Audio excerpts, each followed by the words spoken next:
नमस्कार सर्वांना, श्री स्वामी समर्थ. तर मी आलेली आहे लालबागला. इथे खामकर मसाले तुम्हाला सगळ्यांनाच माहिती आहे, तर खूप फेमस आहे इथे. आणि मी SP खामकर यांच्याकडेच नेहमी मसाला करते दरवर्षी. आणि गर्दी बघा किती आहे इथे बायकांची. शनिवार रविवार असला ना तर अशीच गर्दी असते, त्यामुळे मधल्या वेळेस येत जा तुम्ही, जर तुम्ही घरी असाल तर. आणि जे जॉबला वगैरे जातात ते शनिवार रविवारच येतात. मी तरी माझ्या मामीला बोललेली गर्दी असेल, तरी पण ऐकले नाही. चला तर यांच्याकडे बघा मिरच्या पण हे मस्त उन्हात अशा वाळवलेल्या असतात, कडक असतात एकदम. आणि जर तुम्हाला सुट्टा मसाला करायचा असेल, घ्यायचा असेल, तो पण यांच्याकडे भेटतो. घाटी मसाला, मालवणी मसाला, त्यांचा रेडीमेड मसाला असतो तो. आणि खरं त्याची पण चव खूप छान असते, कारण की एक वर्ष ना मी घेऊन बघितलेला, अर्धा किलोचा पॅकेट घेतलेलं, पण खूप छान होता तो पण मसाला. आणि यांच्याकडे कोकम, उकडीचे तांदूळ, जे मालवणात ज्या गोष्टी भेटतात कोकणामध्ये त्या सगळ्या यांच्याकडे भेटतात. आणि चटण्यांचे पॅकेट पण होते इथे बघा. शेंगदाणा चटणी, परत लसूण खोबऱ्याची चटणी, आणि अजून काय काय, तिळकूट, परत स्पेशल आगरी मसाला, फिश करी मसाला, तंदूर मसाला, खूप खूप प्रकारचे मसाले होते यांच्याकडे. आणि खोबऱ्याची चटणी पण होती, जी आपण वडापावबरोबर खातो ती. आणि मला तर खूप आवडले इथे काय काय मसाले होते ते बघून. आणि ते बघा लहान मुलाला नाचणीचं सत्व देतात ना, ती पण होतं इथे. आणि कोकम सरबत, परत त्यांच्याकडे पण मसाले केलेले आहेत असे बरणीमध्ये. काजू वगैरे, ड्रायफ्रूट्स सगळे होते यांच्याकडे. परत डाळी वगैरे हवे असतील तुम्हाला, शेंगदाणे हवे असतील, ते पण होतं. आणि खरंच खूप छान होतं. परत त्यांच्याकडे लाल पोहे पण असतात, जे आपले आजी वगैरे खायची ना चहामध्ये, ते पोहे पण आहे त्यांच्याकडे. तर त्या पोहेला काय बोलतात मला माहिती नाही, तुम्हाला माहिती असेल तर मला कमेंट करून नक्की सांगा. पण जे गावचे लोक आहेत ना त्यांना माहितीच असेल. आणि ही माझी मम्मी आणि ही माझी मामी माझ्या संगते आलेत, पण ते लोक बघतायत, मसाले घेत आहेत ते लोक. आम्ही म्हणजे लिहून घेऊन आलेलो घरनं, जे आमचे नेहमीचे मसाले असतात, काय काय घालायचं त्याच्यात, गरम मसाले. तर त्याच्याकडे त्या दादाकडे आम्ही लिस्ट दिली आहे त्याची. पण काय होतं, मी मालवणी मसाला घेते, मला जास्त तिखट सहन नाही होत. आणि माझी मम्मी मामी माझं माहेर पुण्याचं असल्यामुळे त्यांना घाटी मसाला आवडतो एकदम झणझणीत, त्यामुळे तो तसं लिहून घेतो आहे. आणि त्यांच्या मसाल्यामध्ये जास्त लवंगी मिरच्या पडणार आहेत, आणि माझ्या तसं नाही. तर मी इथे बघा गुलाब पाकळ्या आणि कस्तुरी मेथी पण घातली आहे. तर तुम्हाला वाटेल का मसाल्यामध्ये गुलाब पाकळ्या का, तर आहे ना, आपण बघा जेवण एकदम झणझणीत करतो, त्यांनी काय होतं, जेवल्यानंतर ॲसिडिटी होते आपल्याला. त्यामुळे गुलाब पाकळ्या टाकल्या ना तर आपल्या पोटात आहे ना थंडावा येतो त्याने. त्यामुळे तुम्ही जर मसाला करणार असेल ना तर गुलाब पाकळ्या नेहमी टाका. मी दरवर्षी गुलाब पाकळ्या टाकते. ज्यांना माहिती आहे ते लोक टाकतात, पण तुम्हाला माहीत नसेल तर मी तुम्हाला सांगते, तुम्ही नक्की टाकून बघा एकदा.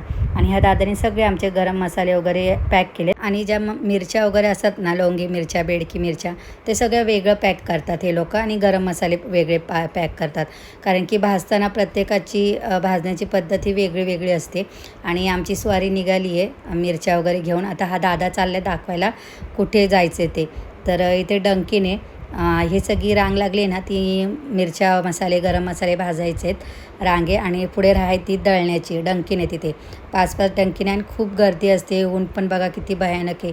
आम्ही दरवर्षी येतो ना तर डबे वगैरे घेऊनच येतो, पाण्याची बॉटल. जर तुम्ही पण येणार असाल तर टिफिन वगैरे घेऊनच या, आणि पाण्याच्या बाटल्या पण घेऊन या. तर आम्हाला रात्रीचे 8 वाजलेत घरी यायला, तर खरंच खूप लेट झालं. तुम्हाला जर यायचं असेल तर तुम्ही मधल्या वेळेसच या नक्की. आणि छान अशी माझी देवपूजा वगैरे झालेली आहे. हा दुसऱ्या दिवसाचा व्हिडिओ आहे, एकादशी आहे आज. आणि बोललं सगळं जेवण वगैरे डब्बा वगैरे करून झालं आहे माझा. आणि बोललं मस्त आता मसाला पॅक करूया, कारण की रात्री आले ना तर खूप दमलेली होते मी, त्यामुळे तो मसाला तसाच ठेवून दिला. आणि यांनी बघा छान असा पॅक करून दिला प्लॅस्टिकच्या पिशवीमध्ये. पण बोलतात ना, प्लॅस्टिकच्या पिशवीत जास्त वेळ ठेवायचं नसतात कोणते पदार्थ, त्यामुळे मी आता ते पहिले भरून घेणार आहे. आणि ही बरणी बघा माझी साठवणीची मसाला, दरवर्षी याच्यातच साठवून ठेवते मसाला मी. आणि खूप छान अशी धुवून वगैरे ठेवलेली, उन्हात सुकवली. आता हा सगळा मसाला त्याच्यामध्ये जाणार आहे. आणि हा 2 किलोचं सांगितलेला मी, तो 2.5 किलोपर्यंत होतो. तर ही बरणी पण तशी मोठीच आहे माझी. आणि हे ना जे मसाला कुटतात ना आपले, त्यातून ते उरलेलं असतं, तर हे काही काही लोक टाकून देतात, पण जर तुम्ही मसाला नवीनच करत असाल ना तर तुम्हाला सांगते हे ना टाकून न देता आपण जे वाटप करतो ना कांदा मसाल्याचं वाटप त्याच्यात टाकू शकता तुम्ही, किंवा खोबऱ्या चटणी वगैरे करता त्यात थोडं टाका हे, पण त्याची खरंच खूप छान टेस्ट लागते त्याची पण. आणि आता हा सगळा मसाला मी भरून घेणार आहे आणि किती मस्त लाल रंग आला आहे बघा. मी त्या दादांना पण विचारलं की आम्ही मसाला केला ना 4-5 महिने चांगला वाटतो, नंतर कलर उतरतो त्याचा. तर त्याने मला एक टिप्स सांगितली. तो बोलला तुम्ही ना काचेच्या बरणीत भरू नका. मी बोललं आम्ही नाही भरत. तर तो काय बोला काचेच्या बरणीत भरला ना मसाला तर आपण लाईटी वगैरे लावतो किचनमध्ये, त्याचा प्रकाशाने सगळा त्या बरणीवर पडतो आणि त्यामुळे त्याचा कलर उतरत जातो. तर आता मी ह्या बरणीतच भरला आहे मसाला आणि याच्यामध्ये टाकणार ते म्हणजे हिंगाचे खडे. आणि हिंगाचे खडे खरंच टाका, त्यामुळे काय होतं म्हणजे कीड असते ना बारीक ती लागत नाही. माझी आजी ना मसाला करायची, तर आत्ता मला कळतं आहे की ती देवघरात बरणी का ठेवायची. तर पहिल्याचे लोक माहिती ना बोलायचे की मासिक धर्म आल्यावर हात लावू नका, त्याला लोणच्याला हात लावू नका, पण आपण ऐकायचं नाही. म्हणून माझी आजी ना देवघरात ठेवायची का आपण देवघरात जायचंच नाही, भीती वाटायची देवघरात जायला अशा वेळेस, म्हणून ती देवघरातच बरणी असायची. तर आता मी पण ही बरणी काळोखातच ठेवणार आहे. बघू काय होतं आहे, तुम्हाला मी त्याचं सांगेलच नक्की पुढच्या वर्षी काय फरक वाटला तो. आणि हे ना मी थोडं मसाला काढून ठेवते, कारण की आपल्याला नैवेद्य वगैरे पण करायचा असतो आणि बरं नाही वाटत ना म्हणजे मासिक धर्माच्या वेळेस हात लावायला बरणीला.